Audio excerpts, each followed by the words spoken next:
함께 읽겠습니다.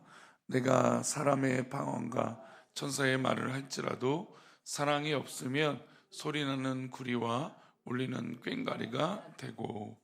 아멘. 기도하겠습니다. 하나님 아버지, 오늘 이 새벽에도 주님만 바라보고 주님 의지하며 이 새벽에 나왔습니다. 이 기도하는 우리 성도들 가운데 하나님의 크신 은혜를 더하여 주시고, 정말 하나님 만남으로, 주님 만남으로, 그 사랑으로 우리가 가득하고 또 위로받고 또 풍성해질 수 있도록 은혜를 내려 주옵소서. 주께서 사랑하시는 믿음의 백성들이 더 굳건하고 강건하길 원합니다. 주님의 은혜 가운데 서게 하여 주시고, 필요에 따라 하나님 말씀해 주시는 놀라운 은혜가 넘치게 하여 주옵소서. 이 시간에 1000번째로 드려진 예물들이 있습니다. 또 범사에 감사하여 드려진 예물을 기뻐 받아 주옵소서. 말씀을 나눌 때 함께 하실 것을 믿사옵고 거룩하신 예수 그리스도 이름으로 기도 올려옵나이다. 아멘. 어떤 드라마든 어떤 시든, 드라마랑 시랑 너무 차이가 나네요. 영화든 소설책이든 책이든 어떤 이 방향이란 게 있습니다. 그러니까 보통 이런 것을 기승전결이라고 하죠. 그러니까 시작이 있으면 그 어떤 이 결론을 향한 그 방향이라는 것이 있죠. 근데 이 서론에서 이 결론이 가는 것을 잘못하면 이게 영 이상하잖아요, 그렇죠? 물론 뭐로 가도 결론만 가면 이해할 수는 있겠지만, 그러나 이게 전체적으로 보고 느껴질 때 이상한 얘기를 한다라고 느껴질 수 있는 것이죠. 그래서 어떻게 보면 이 서론에 해당되는 이 기에 대한, 이 서론에 대한 부분들이 굉장히 중요하죠. 어떻게 이 이야기를 시작할 것인가, 어떻게 사람들의 주목을 끌고, 어떻게 이목을 끌고, 어떻게 이해를 시키고, 어떻게 환기를 시키고, 어떻게 마음을 열 것인가, 그 시작하는 이 부분, 이 서론에 관한 부분들이 굉장히 중요하죠. 그리고 어떤 이 사건의 흐름이든 어떤 이야기의 흐름이든 이 전개되는 것이 있을 것이고, 어떻게 보면 절정에 다루는 어떤 이 클라이막스 같은 그런 이 흐름이 있을 겁니다. 그리고 마지막에 결론을 내는 거죠. 어떻게 보면 이 고린도전서 13장은 이 바울 사도가 고린도 교회를 향하여 편지를 쓴 이 내용 중에 어디에 해당될까요? 절정에 해당되는, 어떻게 보면 가장 이 모든 이 말의 이 어떤 이 말씀의 핵심이 가장 많은 부분에서 녹여져 있다라고 말씀을 드릴 수 있는 것입니다. 바울은 고린도 교회에 수많은 어려움들, 갈등들, 문제들이 있었습니다. 제가 좀 월요일부터 계속 반복되이 말씀드리는 문제들이 있었는데, 고린도 교회는 어떤 문제가 있었습니까? 분열을 했습니다. 음행이 있었습니다. 세상 법정의 교회 문제를 가지고 갔습니다. 결혼의 문제가 있었어요. 그리고 결혼하지 아니하는 사람들과 갈등이 있었어요. 그리고 우상에게 바쳐진 재물 때문에 문제가 있었습니다. 그리고 교회 안에서 함께 먹는 것도 문제가 있었습니다. 누가 먼저 먹었느냐, 누가 먼저 배불리게 먹었느냐, 또 먹지 못한 사람들이 있었기 때문이죠. 그리고 어제는 은사를 활용하는 이 문제도 있었어요. 그러니까 이런 문제를 본다면 이 교회는 희망이 있나? 도대체 이렇게 문제투성인데 문제가 너무 많죠. 그럼 우리 교회는 어떨까? 그 생각을 좀 해봅니다. 어떠십니까? 우리도 인간인지라 연약한 문제들이 참 있어요. 불안한 문제도 있고, 또 그냥 하나님의 은혜로 잘 넘어가지는 문제들도 있을 겁니다. 이런 이 문제에 이런 어려움들을, 이런 갈등을 해결할 수 있는 방법이 과연 뭔가? 바울 사도는 이런 문제들이 너무나 산적해 있지만 이 문제를 어떻게 해결할 것인가? 그것이 바로 절정에 해당되는 가장 핵심이 담겨 있다라고 할 수 있는 고린도전서 13장인 것이죠. 이 문제의 해결책은 과연 어디 있을까요? 바로 사랑입니다. 우선 바울은 사랑이 없는 교회의 부끄러운 모습을 설명합니다. 그러니까 교회에 부끄러움이에요. 사랑이 없으니까 너무나 부끄럽다는 거죠. 뭐 어느 누구나 교회가 왜 사랑이 없어? 뭐 이런 얘기로 가장 먼저 접근하지 않겠습니까? 세상 사람들도 그렇죠. 우리 1절 말씀입니다. 함께 읽겠습니다. 내가 사람의 방언과 천사의 말을 할지라도 사랑이 없으면 소리나는 구리와 울리는 꽹과리가 되고, 내가 사람의 방언, 은사가 있고 천사의 말, 얼마나 좋습니까? 우리의 말이 천사의 말을 한다면. 근데 그런 화려한 이 뭐 방언과 천사의 말을 하더라도 뭐가 없으면요, 사랑이 없으면 소리나는 구리와 울리는 꽹과리. 뭐 우리가 잘 알다시피 참 우리 이게 뭐 이 한글로 번역된 이 단어 중에 참 찰떡 같은 단어가 있다면 이 꽹과리 같은 소리예요. 근데 꽹과리도요, 잘 치는 사람이 이렇게 하면 뭐 음악에 이 영혼이 담겨 있고 뭐 그렇게 표현하잖아요. 그러면 그래도 들을만 합니다. 근데 우리가 막 두들겨 보세요. 이게 뭐 이미 들을 수 없죠. 그냥 소리를 이게 뭐 감당할 수 없습니다. 모든 것을 지배해 버리잖아요. 사랑이 없으면 그냥 음악을 할 줄 모르는 사람이 그 꽹과리를 두들기는 것처럼 소리만 요란하는, 어떻게 보면 알맹이 없고 열매가 없는 그런 모습이라고 말하고 있는 것입니다. 소음이죠. 아기들이 뭐 악기를 두들겨요. 맨 처음엔 예쁘죠. 그러나 그걸 계속 한다고 해보세요. 뭐 리듬도 없을 테고 뭐 이게 뭐 음감이 있겠습니까? 그냥 막 두들겨 대는 거죠. 그럼 어떻습니까? 말려야죠. 시끄럽죠. 그걸 계속 들을 수는 없습니다. 근데 이제 착각을 하는 거죠. 내가 조금 이렇게 소리를 내니까 사람들이 나에게 관심이 있네, 나를 알아주네. 그러니까 사랑이 없는데 계속해서 자기가 하는 것이 옳은 양 막 계속 하는 거죠. 근데 내 안에 정말 사랑이 있는가? 사랑이 없는가? 내가 옳은 대로 하고 있는가? 내가 하고 싶은 대로 하고 있는가? 그 모습을 지금 적나라하게 어떻게 보면 바울 사도는 지적하고 있는 것입니다. 방언을 한다는 거 얼마나 위대합니까? 천사의 말을 한다는 거 얼마나 아름다운 일입니까? 그런 것을 할지라도, 그렇게 위대한 것처럼 보일지라도 사랑이 없으면 그냥 시끄러운 소리라는 것이죠. 교회 안팎에서 가정과 일터에서 하는 말에 사랑이 없으면 소음이라는 것이죠. 한마디 말을 건네더라도 그 말 속에 뭐가 있어야 됩니까? 사랑이 담겨 있어야 됩니다. 사랑은 곧 우리 영혼이라는 것이죠. 사랑이 없으면 우리가 하는 말은 공중에 부서져 흩어지는 소음에 불과할 것입니다. 2절 말씀을 보겠습니다. 함께 읽겠습니다. 내가 예언하는 능력이 있어 모든 비밀과 모든 지식을 알고 또 산을 옮길 만한 모든 믿음이 있을지라도 사랑이 없으면 내가 아무것도 아니요. 능력이 아무리 많아도 사랑이 없으면 공허한 것이죠. 고린도 교회 성도들은 얼마나 초대교회의 은사와 능력을 받았겠습니까? 예언도 믿음도 그 외에 많은 능력도 받았고 능력을 행했습니다. 하지만 그들은 분열하고 당을 지었습니다. 서로 자신의 능력을 뽐내었습니다. 바울은 이렇게 해서는 아무리 귀한 능력을 가져도 소용이 없다라는 것을 말하고 있습니다. 능력이 중요한 것이 아무것도 아니라는 것이 아니라 능력이 있더라도 사랑이 없으면 그것이 의미가 없다라는 것을 강조하고 있는 것이죠.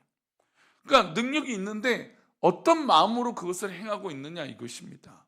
예언을 하고 방언을 하고 천사의 말을 하고 믿음의 능력이 있고, 근데 그 믿음의 능력이 무엇입니까? 우리 주님의 말씀이 겨자씨만한 믿음이 있어도 산을 옮길 수 있는데, 근데 그 믿음이 있는데 사랑이 없어요. 그러니까 우리는 스스로 내가 믿음이 있다라고 생각하잖아요. 그래 내가 믿음 생활하니까. 근데 그 믿음에 사랑이 없으면 아무리 능력을 행해도 소용이 없다라는 겁니다. 하나님은 우리에게 달란트도 능력도 각종 은사도 주셨습니다. 우리는 그 은사를 어떻게 사용하고 있는지 돌아봐야 됩니다. 하나님께서 원하시는 대로 사랑으로 행하시기는 그런 믿음이 우리 가운데 있기를 축원합니다. 예수님께서 이 땅에서 죽은 자를 살리신 것도 실로 대단한 능력입니다. 그런데 예수님이 진정으로 위대한 능력이 발휘된 건 어디였습니까? 바로 저 십자가였죠. 십자가의 죽으심으로 우리를 사랑하신 것이 사람을 살리고 죽은 자를 살리고 보지 못한 사람을 고치고 걷지 못한 사람을 고치시고 그 모든 것의 완성은 저 십자가의 죽으심이었어요. 죽은 나사로를 살리실 때도 예수님은 나사로를 긍휼히 여기시고 눈물을 흘리셨습니다. 사랑을 하셨기 때문이죠. 이어서 3절입니다. 함께 읽겠습니다. 내가 내게 있는 모든 것으로 구제하고 내 몸을 불살하게 내줄지라도 사랑이 없으면 내가 아무 유익이 없느니라. 우리는 살다 보면 유익을 구하잖아요. 내가 이게 맞는지, 나에게 유익이 있는지, 나도 빈정상하고 기분 나쁘면 안 하는 것이죠. 그러니까 유익이 있어야 된다는 겁니다. 그런데 사랑이 없으면 여러분 아무리 내가 좋은 결과를 가지려도 그 유익을 얻어낼 수 없다라는 겁니다. 바울은 가짜 사랑을 주의하라고 가르치고 있어요. 참 저는 교회에 있는 분들이 그래도 괜찮고 좋아요. 근데 가끔은 분명히 안 좋아 보이는데, 분명히 영적으로 지금 힘들어하고 있는데, 아니 지금 어쩌면 믿음이 없어서 지금 흔들리고 있는데, 그런데 착각하는 사람들이 있어요. 그리고 교회에 나오는 것을 이 가식적으로 하는 이 본질적인 신앙의 모습을 찾으려고 하는 것이 아니라 그냥 남들 눈에 보여지는 것으로 그것을 찾는 경우들이 있어요. 근데 그것은 아무런 우리에게 유익이 되지 않죠. 위선된 사랑, 거짓된 사랑, 포장된 사랑, 보여지려고 하는 사랑, 뭐 매너나 어떤 그런 습관적인 것으로 비춰지는 그런 신앙적인 사랑, 여러분 그런 것은 가짜 사랑이에요. 예루살렘 교회의 아나니아와 삽비라와 같은 자들이 바로 그런 것일 겁니다. 그들은 자신들의 재산을 다 팔았습니다. 그리고 다 팔은 것처럼 속였습니다. 그리고 사도들 앞에 내놓았습니다. 사실은 교회에서 더 높은 직책을 차지하고 어떤 이 사람들에게 인정받는 경우 우리는 오히려 내가 건강하지 못하는데 건강한 척할 때가 있다라는 것입니다. 이런 사랑은 장애에게도 아무 유익이 없는 사람이 됩니다. 우리 자신을 돌아봐야 됩니다. 사랑이 없으면 이라는 말씀은 바울은 3번이나 반복하고 있어요. 사랑이 없으면, 사랑이 없으면, 사랑이 없으면. 말의 능력도 예언도 능력도 아무 소용이 없는 것입니다. 이어서 바울은 사랑의 본질을 설명하죠. 우리는 사랑을 나와 타인과의 관계만 생각합니다. 하지만 바울이 말하는 사랑은 다른 사람과의 사랑도 있지만 진정한 사랑은 그곳에만 멈추지 않습니다. 나와 다른 사람의 관계, 나와 하나님과의 관계, 나와 나 자신과의 관계에도 사랑이 있어야 돼요. 지금 현대의 사회는 물론 나만 사랑하는 이 경우들이 또 있잖아요. 그러니까 또 문제가 있죠. 근데 그 사랑은 나만 사랑해서는 안 돼요. 가족만 사랑해서는 안 돼요. 이웃을 사랑할 줄 알아야 돼요. 더 나아가 누구를 사랑해야 돼요? 하나님을 사랑할 줄 알아야 돼요. 지난 우리 목자 훈련하면서 사실 제가 강의를 시작할 때 가장 강력하게 말씀드리고 싶은 건 하나님 분명히 나를 부르셨다라는 거예요. 이거는 의심할 리가 없어요. 근데 그 부르셨는데 목자를 하든 교회 봉사를 하든 어떤 거든 그 하나님께서 나를 부르셨는데 그게 즐거워야 되는데 즐겁지 못한 거예요. 행복하고 감사하고 막 신나야 되는데 그렇지 못한 거예요. 그럼 뭔가 병들고 있다라는 거죠. 뭔가 즐겁지 않다는 거죠. 뭔가 나사 빠진 것이 되는 것이죠.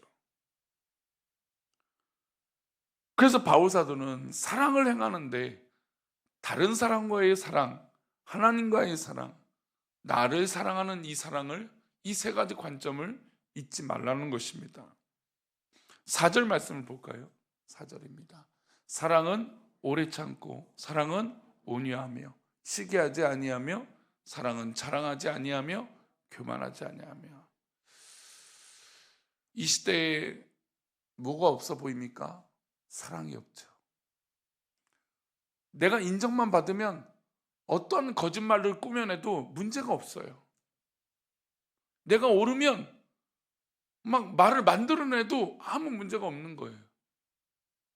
너무 희한해요. 뉴스를 듣고 뭐 어떤 것을 들으면, 야, 그리고 어떤 이야기가 들리면 놀라요. 어떻게 저렇게 생각하지?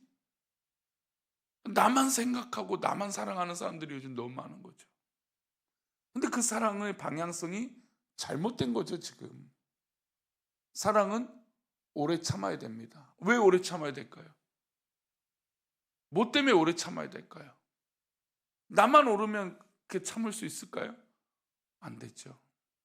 사랑은 온유해야 된대요. 이 온유라는 게 얼마나 어렵습니까? 시기요? 뭐 말할 수도 없죠, 시기하는 게. 근데 또 사랑은 자랑하지 아니한대요. 그러니까 이게 왜 그렇습니까? 초대교회 능력이 많으니까 자기의 능력을 자랑하는 거예요. 근데 아무리 천사의 말을 해도 사랑이 없으면 울리는 꽹과리가 되는데, 아무리 내가 능력이 있고 은사가 있고 그것을 자랑해도 사랑이 없으니까 아무것도 아니한 거죠. 교만하지 않는데요, 사랑은. 주님, 이웃에 대해서 내가 얼마나 참으면 되겠습니까? 7번만 참으면 되겠습니까? 예수님은 7번이 아니라 정말 그 무한대로 사랑하라는 것을 말씀하셨습니다. 70번씩 7번이에요. 이웃에 대한 사랑은 한계가 없어야 됩니다. 우리가 할 수 있는 만큼 해서도 안 됩니다. 우리가 예수님에 대한 무한대의 사랑을 받았기 때문이죠. 하나님이 나를 무한대로 사랑하시는, 내가 그 사랑을 멈출 수 있겠습니까? 참, 이 사랑에 대한 이야기를 하다 보니까 너무 이제 시간이 지나가는데, 우리 정말 고민해야 돼요. 이 시대가 뭐가 없어 보입니까? 한국교회 뭐가 없어 보입니까? 내가 뭐가 없어 보입니까? 결론은 뻔합니다. 이 시대에 사랑이 없어요. 사회에 사랑이 없어요. 교회에 사랑이 없어요. 내 신앙에 사랑이 없어요. 5절 말씀 볼까요? 함께 읽겠습니다. 무례히 행하지 아니하며 자기의 유익을 구하지 아니하며 성내지 아니하며 악한 것을 생각하지 아니하며. 무례히 행하지 아니하며, 굉장히 중요하죠. 나는 사랑하는데, 나를 사랑하면서 나만 사랑하니까 무례히 행해요. 자기의 유익을 구하는 거예요. 시대가 보이지 않습니까? 저는 이게 어렸을 때 느끼면서, 그래, 교회는 사랑이야, 사랑이야, 사랑이야. 제 삶도 계속해서 사랑으로 해야 된다고 생각해요. 근데 가끔 벽에 부딪힐 때가 있어요. 물론 뭐 제가 그렇다고 사랑을 뭐 계속 한다는 거예요. 저 스스로도 돌아볼 때 뭔가 나사 빠진 모습이 보일 때가 있어요. 성내는 모습이 있거나 악한 것을 생각할 때가 있고. 근데 지금 이게 어렸을 때 볼 때는, 그래, 우리 노래도 얼마나 불렀어요. 사랑은 언제나 오래 참고, 얼마나 늘 불렀어요. 근데 지금 요즘 시대에 점점 사라지는 단어예요.